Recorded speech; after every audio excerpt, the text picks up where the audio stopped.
Hi everyone, दोस्तों आप सभी को मेरा नमस्कार। मैं हूं डॉक्टर सौगनी पंडित फ्रॉम मरबन प्रखंड, मुजफ्फरपुर, बिहार। दोस्तों आज मैं एक ऐसे इम्पोर्टेंट टॉपिक पर चर्चा करूंगा जो अक्सर इस पर लोग बातें नहीं करते, नज़रअंदाज कर देते हैं। तो आज मैं बताऊंगा कि अगर किसी व्यक्ति को जहरीले सांप काट लेते हैं तो जहरीले सांप काटने के बाद उस व्यक्ति में जब जहर फैल जाएगा तो उस व्यक्ति में लक्षण क्या क्या नजर आएंगे, उसमें साइन और सिम्टम्स क्या नजर आते हैं।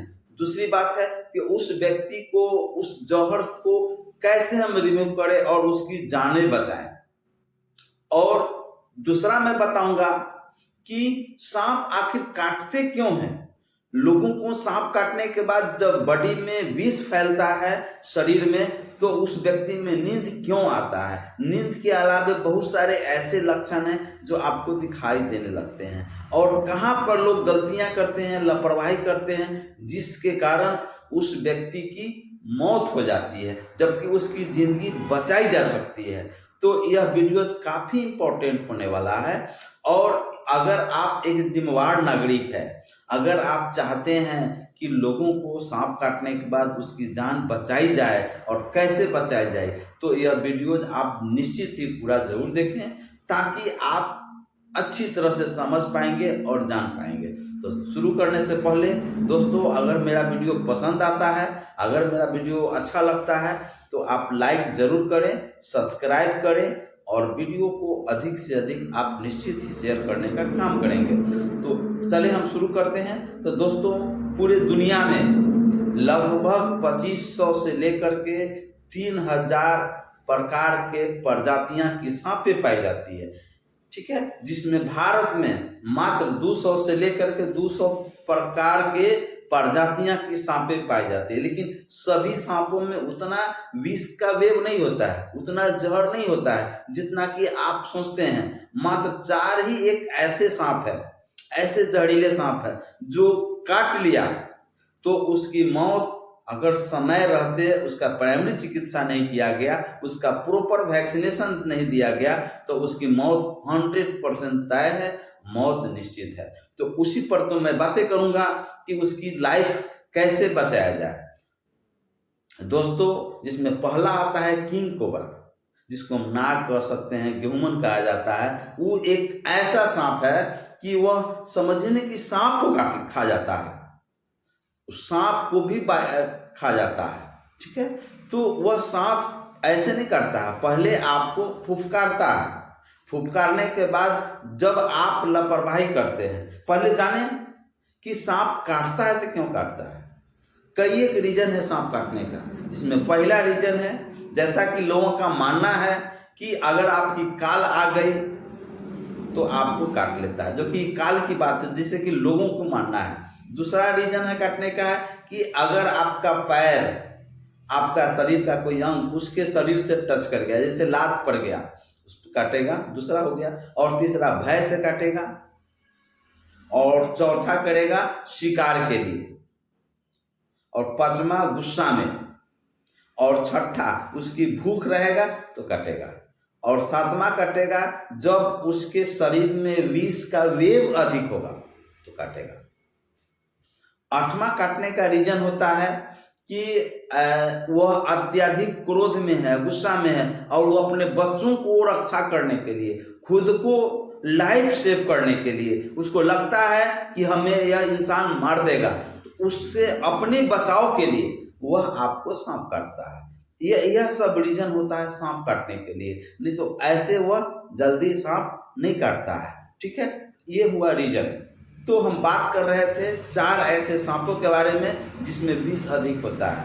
मैं ये भी बताऊंगा कि उसका अस्थायी निदान क्या है, वो कौन सा वैक्सीन है जिसको देने से सांप कितनों से कितनों जहरीला क्यों नहीं काट ले, उसकी जान बचाई जा सकती है। लोग लापरवाही क्या करते हैं आज का देखिएगा, लोग खास करके रूरल इलाकों में, ग्रामीण क्षेत्रों में पढ़े लिखे लोग भी गलती करते हैं। गलतियां ये करते हैं कि सांप काटने के बाद तुरंत उसको झाड़ फूक के चक्कर में पड़ जाते हैं, ओझा गुनी के चक्कर में पड़ जाते हैं, जिसके वजह से काफ़ी लेट हो जाती है और उसके शरीर में विष फैल जाता है, उसके शरीर में जहर फैल जाता है। और जब जहर अत्यधिक फैल जाता है, क्योंकि आप जानते हैं कि आपके जो सांपें होती है जो काटता है तो उसके बॉडी से क्या निकलता है, विष निकलता है, न्यूरोटॉक्सिन निकलता है, जो कि आपके ब्रेन को हैमरेज कर देता है, आपके बॉडी को पैरालाइज कर देता है, आपका बॉडी को निष्क्रिय कर देता है। उस पर भी हम जानेंगे कि लक्षण क्या क्या आता है। तो लोग झाड़ फूक के चक्कर में पड़ने की वजह से उसकी मौत हो जाती है।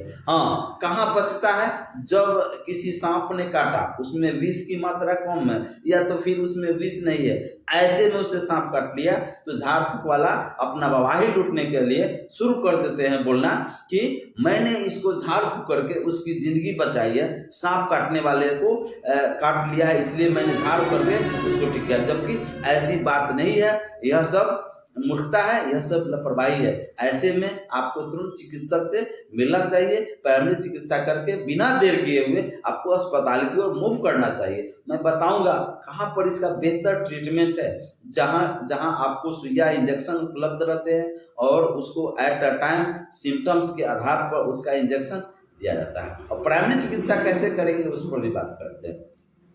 तो नंबर आपका हो गया किंग कोबरा, ठीक है, गेहूमन हो गया, उसके बाद आपको नाग जिसको कहा जाता है वो भी हो गया, जो कि वो आप जब काटते हैं तो काटने के बाद याद रखिए, जब विषैले सांप जब काटेंगे तो 2 दांत का निशान आपके बॉडी पर आएगा। खास करके सांप आपके पैरों में काटने को मिलेगा, आपके हाथों में काटेगा। यही 2 ऐसे अंग है ज्यादातर जो कि आपको सांप काटते हैं।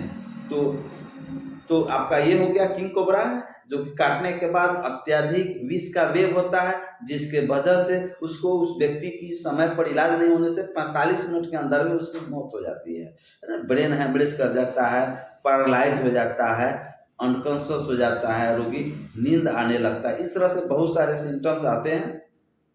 अब दूसरी की बात करें, करैत।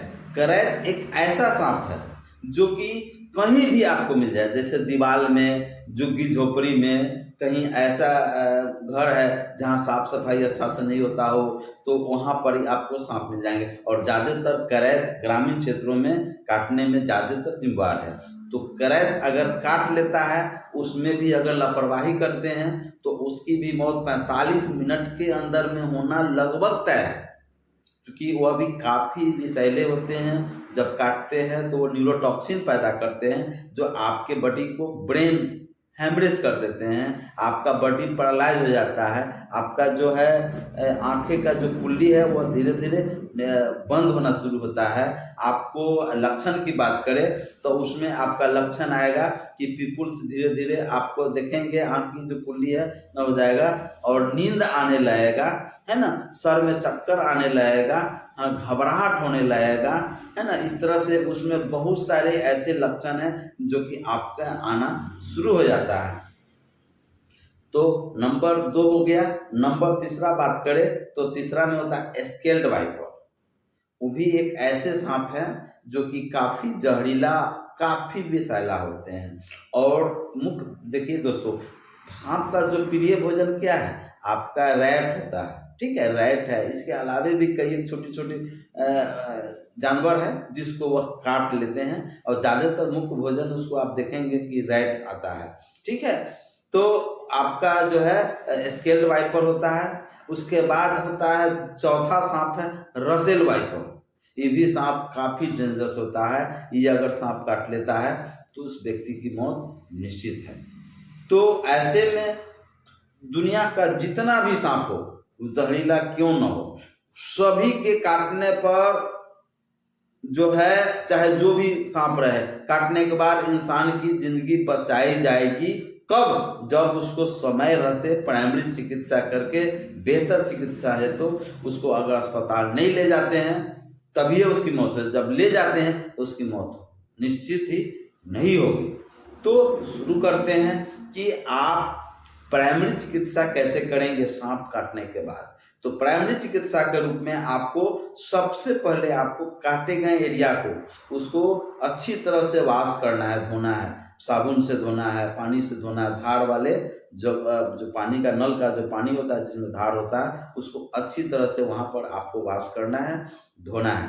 धोने के पश्चात एंटीसेप्टिक से साफ करना, उसमें कभी भी मलहम पट्टी नहीं लगाया जाता है, ठीक है। और आप उसको क्या करना है, 4 अंगुली नाप करके और यहाँ पट्टी जरूर बांध दें। और इतना पट्टी नहीं टाइट बांधे कि गैगरिंग हो, ब्लड सर्कुलेशन बंद हो जाए, तो उस व्यक्ति को एक तो सांप काटा, ऊपर से आपका गैगरिंग हो जाएगा, हाथ सड़ जाएगी, हाथे बर्बाद। इसलिए उसको तरीका से आपको पता नहीं है तो जो ग्रामीण क्षेत्रों में बहुत सारे ऐसे एक्सपर्ट लोग हैं जहाँ पर आपको फोन के जरिए या फिर ऐसे हो या फिर आप सीख ले कि आपको यहाँ बांधना है, ठीक है, ज़्यादा टाइट नहीं हो। अच्छी तरह से साफ करके उसको टीटी लगवा सकते हैं। और फौरन जो गवर्नमेंट अस्पताल है वहाँ पर SAV यानी कि होता है स्नेक एंटी वेनम इंजेक्शन का नाम है, जिसको आप लगा देते हैं तो सांप काटे गए व्यक्ति को जिसमें पूरी लक्षण नजर आ रहा है तो उसकी जान बचाई जाती है, ठीक है। तो आपकी वहाँ उसकी अगर आप समय रहते पहुँच जाते हैं तो उस व्यक्ति की जान बचती है। तो ऐसा लोग ऐसा करते नहीं है। तो आपको दोस्तों निश्चित ही आपने समझा होगा कि कैसे इसको हम बहुत सारे वीडियोज है इसमें, लेकिन मैं ज़्यादा समय लूँगा तो आपका समय आपको ज़्यादा समय नहीं लेते हुए मैं आपको कम समय में आपको इस वीडियो के माध्यम से स्नेक बाइट के बारे में बताने का काम किया हूँ। निश्चित ही बहुत सारी ऐसी जानकारियाँ हो जो कि आपको नहीं जानते होंगे, तो निश्चित ही इस वीडियो के माध्यम से नई नई चीज़ों की आपको जानकारी मिली होगी। तो आशा करता हूँ कि वीडियो आपको पसंद आया होगा, तो प्लीज़ लाइक ज़रूर करें, सब्सक्राइब करें और वीडियो को अधिक से अधिक शेयर करें। तो मिलते हैं अगले दिन एक नए सेशन के साथ, एक अच्छी हेल्थ वीडियो लेकर के आऊँगा। तब तक के लिए आपसे विदा चाहता हूँ। आप लोग स्वस्थ रहें। जय हिंद, जय भारत।